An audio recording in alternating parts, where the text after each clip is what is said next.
விஜய் போன்ற தமிழக வெற்றி கழகத்தை போன்ற ஒரு கட்சி தங்களுக்கு இருக்கக்கூடிய தொண்டர் பலத்தை வைத்துக் கொண்டு நாடு தழுவிய அளவில் ஒரு பெரும் போராட்டத்தை நடத்தி அதன் மூலம் மாநில அரசிற்கு அழுத்தம் தர வேண்டும் அல்லவா? அதுதானே பலனை தரும். ஒரு மனுவை ஒரு பக்கத்தில் மட்டும் அடிச்சு கொண்டு போயிட்டு ஆளுநர்கிட்ட கொடுக்கறதுனால என்ன நடக்கும்? இதுவரை என்ன நடந்திருக்கிறது? நீங்க சட்டம் ஒழுங்கு பிரச்சனையும் சொல்கிறீர்கள், பெண்களுக்கு பொதுவான பாதுகாப்பை பற்றி சொல்கிறீர்கள் என்றால் அதற்கான அழுத்தம் கொடுப்பதற்கு மக்கள் அரசியல் தானே சரியான பாதை.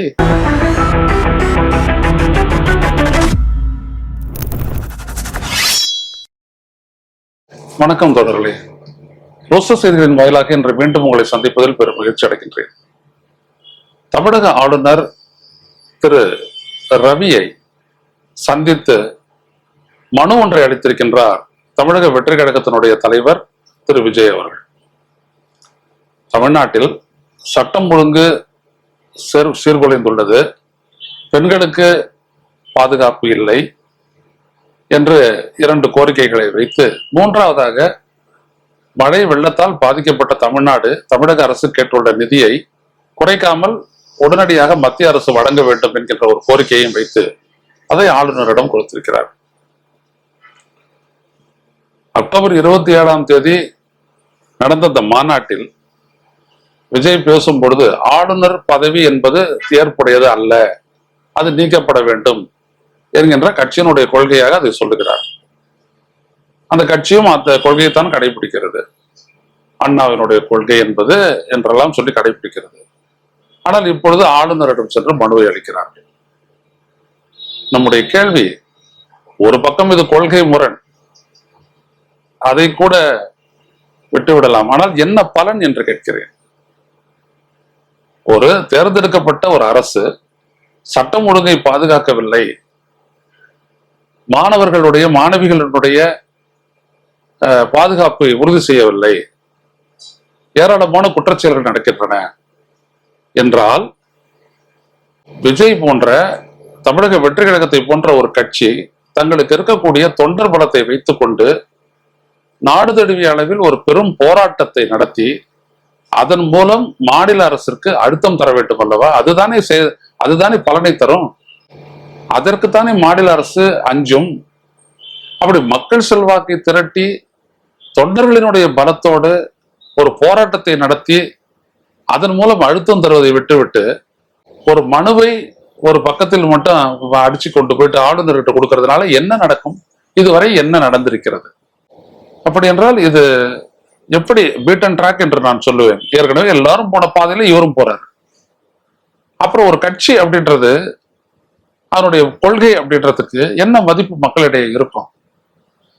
இதைத்தான் திரு விஜய் அவர்கள் யோசிக்கணும். நீங்க உங்களுடைய கட்சிக்கு கிட்டத்தட்ட 1 கோடி தொண்டர்கள் வரை சேர்ந்திருக்கிறார்கள் என்று சொல்லுகிறீர்கள். அவ்வளவு தோழர்களையும் வைத்துக் கொண்டு தமிழ்நாட்டில் உள்ள ஒவ்வொரு மாவட்டத்தினுடைய தலைநகரத்திலும் ஒரு பெரும் போராட்டத்தை நடத்தி அதன் மூலம் இந்த கோரிக்கைகளை முன்வைத்திருந்தால் இது இங்க இருக்கக்கூடிய மாநில அரசுக்கு பெரும் அழுத்தமாகி இருக்கும். அதே போராட்டத்தில் இந்த மாதிரி மழை வெள்ளத்தால் பாதிக்கப்பட்ட மக்களுக்கு உதவிட எந்த அளவிற்கு நிதியை கேட்டிருக்கின்றதோ அதை அப்படியே தமிழக அரசிற்கு தர வேண்டும் என்று ஒன்றிய அரசை, மோடி அரசை வலியுறுத்தி முழக்கங்களை வைத்திருந்தால் அதற்கு இந்திய ஒன்றிய அரசு செவிசாய்க்கக்கூடிய ஒரு வாய்ப்பு ஏற்படும். ஏனென்றால் அது மக்களிடையே இருந்து உருவாகக்கூடிய ஒரு அழுத்தம். ஊடகங்கள் எல்லாம் பேசும். ஆனால் அதை விட்டு ஒரு 3 பேரோடு சேர்ந்து கொண்டு போய் ஆளுநருக்கு ஒரு பக்கத்தில் ஒரு அறிக்கையை கொடுத்து மனுவை கொடுத்து விட்டு அதன் மூலம் எல்லாம் நடக்கும் என்று எதிர்பார்ப்பது என்பது இது அரசியல் ரீதியாக ஒரு முதிர்ச்சியாக தெரியவில்லை. ஒரே நேரத்தில் ஆளுநர் பதவியும் வேண்டாம் என்று சொல்லுவது, இன்னொரு பக்கத்தில் ஆளுநருக்கு மதிப்பு கொடுத்து ஆளுநருக்கு அதை கொடுக்க வேண்டியது. ஆளுநர் இந்திய உச்சநீதிமன்றம் பல்வேறுபட்ட தீர்ப்புகளை சொல்லியிருக்கின்றது. ஆளுநர் is part and parcel of the state என்று சொல்லியிருக்கிறது. மாநில அரசனுடைய ஒரு அங்கம்தான் ஆளுநர் என்று சொல்லியிருக்கிறது. இதே ஆளுநர் தானே போயிட்டு அண்ணா பல்கலைக்கழகத்தில் போயிட்டு அதை பார்வையிட்டாரு. பார்வையிட்ட உடனே அவர் என்ன சொன்னாரு? பாதுகாப்பை இன்னும் நல்லா மேம்படுத்துங்க அப்படின்னு சொல்லிட்டு வந்தாரு. அவங்களும் அங்க இருக்கக்கூடிய காவலர்களுடைய எண்ணிக்கையை அதிகப்படுத்துவதாக அதனுடைய வைஸ் சான்சலர் சொல்லி இருக்கிறார். அவ்வளவுதான் அவர் செய்யக்கூடியது. இதனால என்ன மாறிட போகுது? நீங்க சட்டம் ஒழுங்கு பிரச்சனையும் சொல்கிறீர்கள், பெண்களுக்கு பொதுவான பாதுகாப்பை பற்றி சொல்கிறீர்கள் என்றால் அதற்கான அழுத்தம் கொடுப்பதற்கு மக்கள் அரசியல் தானே சரியான பாதை. அதை விட்டு மனு கொடுக்கக்கூடிய பாதைக்கு ஏன் போகிறீர்கள்? இந்த பாதையை ஏன் தேர்ந்தெடுத்தார் விஜய் என்று தெரியவில்லை. ஆனால் தவறானது. மக்கள் போராட்டங்கள் இன்றைக்கு தமிழ்நாடு முழுவதும் பல போராட்டங்கள் நடைபெற்று வருகின்ற. ஒரு பக்கம் மீனவர்கள் அடிக்கடி சிறைப்படுத்தப்படுகிறார்கள்.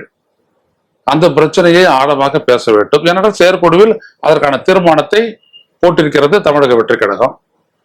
இன்னொரு பக்கத்தில் டங்ஸ்டன் அந்த கனிமத்தை எடுப்பதற்காக சுரங்கம் அமைப்பதற்கு வேதாந்தாவிற்கு அனுமதி அளித்திருக்கிறது இந்திய ஒன்றிய அரசு. அதனை எதிர்த்து அந்த மக்கள் போராடி கொண்டிருக்கிறார்கள்.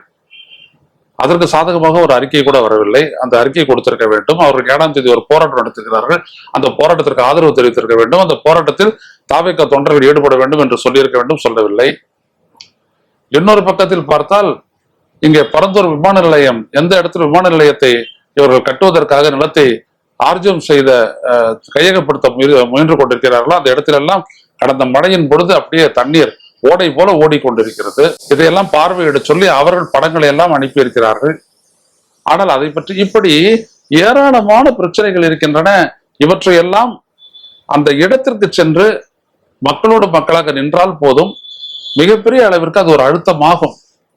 ஏனென்றால் அந்த அளவிற்கு ஒரு பெரிய மக்கள் செல்வாக்கை காட்டியவர் விஜய். எனவேதான் அது பெரிய அளவிற்கு ஒர்க் அவுட் ஆகும் என்று நம்ம சொல்றோம், செயல்படணும் சொல்றோம், உரிய பலனை தரும் சொல்றோம். ஆனா அதெல்லாம் விட்டுட்டு வெறும் அரசியல் அறிக்கை அரசியல் மட்டும் செய்வது அப்படின்றது அது ஒரு சம்பிரதாய அரசியல் இல்லையா? அதே அவர் விரும்புறதுல இல்ல. சம்பிரதாய அரசியல் தானே நீங்க செய்யறீங்க. இந்த சம்பிரதாய அரசியல் வந்து அண்ணாமலை செய்யலாம், அது வேற. அவங்க ஆட்சி அதிகாரத்துல இருந்துகிட்டு இதை செய்யணுன்றதுக்காக அதை செய்வாங்க, அது வேற. ஆனா நீங்க மக்களுக்காக வந்த நீங்க எப்படி இதை செய்கிறீர்கள் என்று புரியவில்லை. எனவே இதை பற்றி விஜய் மறு ஆய்வு செய்திட வேண்டும். இன்றைக்கு இந்த பாலியல் வன்கொடுமைக்கு உட்பட்ட அந்த விடயம் தொடர்பாக எதிர்த்து அஇஅதிமுக தமிழ்நாடு முழுவதும் போராட்டத்தை நடத்தி இருக்கிறது. ஏன் அவங்களும் ஒரு மனுவை கொடுத்துட்டு அமைதியா இருந்துடலாமே, ஏன் அதை செய்யல? ஏனென்றால் ஒரு கட்சிக்கு மக்களுக்கு இருக்கக்கூடிய செல்வாக்கு தான் ஆட்சியாளர்களுக்கு அழுத்தத்தை கொடுக்கக்கூடியது.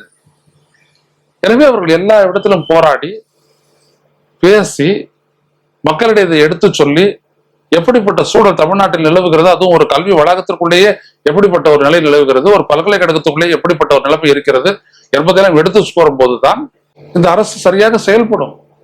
செயல்படுத்துவதற்கான உந்துதல் அழுத்தம் அது. எனவே அந்த பாதையைத்தான் கடைபிடித்திருக்க வேண்டுமே ஒழிய இப்படி ஒரு மனுவை கொடுத்து விட்டு எல்லாம் நடைபெற்று விடும் என்று எதிர்பார்ப்பது சரியான பார்வை அல்ல, பயனுள்ள செயலும் அல்ல. மீண்டும் சந்திப்போம். நன்றி, வணக்கம். ஊடகம் கார்ப்பரேட் அரசியல்வாதிகளின் கைப்பாவையாக அடிமைகளாக இருந்தது போதும், இனி சாட்டை எடுத்து சுழற்றும் நேரம் வந்துவிட்டது. ஊடகம் பொதுமக்களாகிய உங்களுக்காக, உங்களாலேயே இயக்கப்பட வேண்டும். ஊடக சுதந்திரத்திற்காக உங்களின் பங்களிப்பை இன்றே அளித்திடுங்கள்.